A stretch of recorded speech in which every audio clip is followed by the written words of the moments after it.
First up tonight, if you're having trouble with allergies this season, you're not alone. Experts say pollen counts are particularly high and the dry weather isn't helping. But don't mistake seasonal allergies with COVID-19 symptoms either. Nikki Anastasakis of Inside the Story CHCH has more.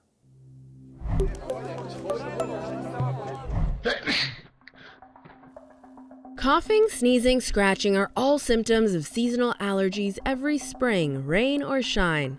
But because it's 2021, where practically everything has been changed, and not for the better, this year is an almost historically bad allergy season, with irritation causing pollen counts significantly higher in regions across the country, says allergist and professor at Queen's University in Kingston, Ontario, Dr. Anne Ellis.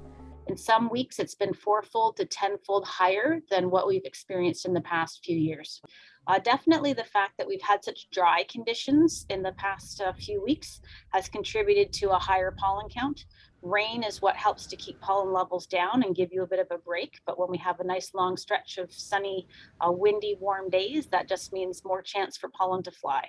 Dr. Ellis says some symptoms of allergies may be similar to that of COVID-19, and for many, diagnosing the difference might be difficult. With both COVID-19 and seasonal allergies, you'll get things like sneezing, runny nose, mild cough.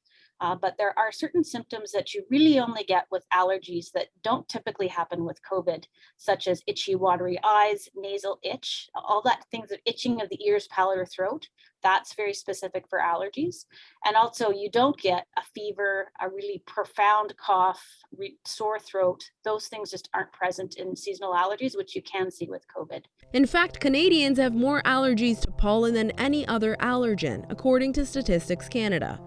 As of 2017, 27% of Canadians reported that they had allergies, and of that population, 40% were allergic to pollen or grasses. Unfortunately, some studies suggest longer, more pronounced allergy season may represent the new normal, notably in more temperate cities like Toronto and Vancouver. Those regions more susceptible to climate change, which is stretching out drier springs. For Toronto naturopathic Dr. Olivia Rose, many of her patients struggling with seasonal allergies are also coping with high stress levels as a result of the pandemic and thus not taking care of their physical health. I'm seeing a connection between allergies and mental health and gut health and stress. One thing that I recommend people do is to purchase a HEPA filter. A HEPA filter can help to reduce the internal or environmental pollution in your room. The other thing that I tend to recommend is to look at supporting and treating your gut health. The bacteria, viruses, yeast that all reside to help the body distinguish between self and non-self.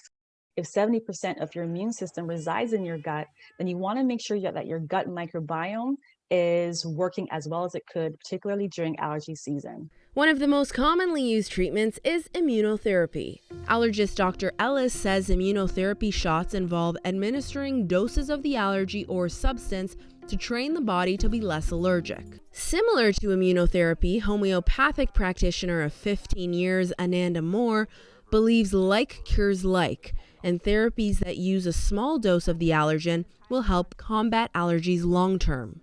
But as explained in her 2017 documentary Magic Pills, homeopathy developed in the late 18th century involves treating each patient differently, depending on their physical, mental, and emotional health concerns, using various natural remedies from plants and minerals. We can give homeopathic pollen if that's what a person's allergic to.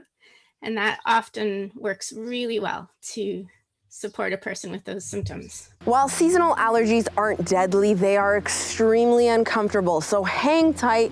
You will experience some relief in the middle of June when pollen season dies down, and if you are allergic to grass, relief will come mid-July until around August 15th when ragweed season starts up again.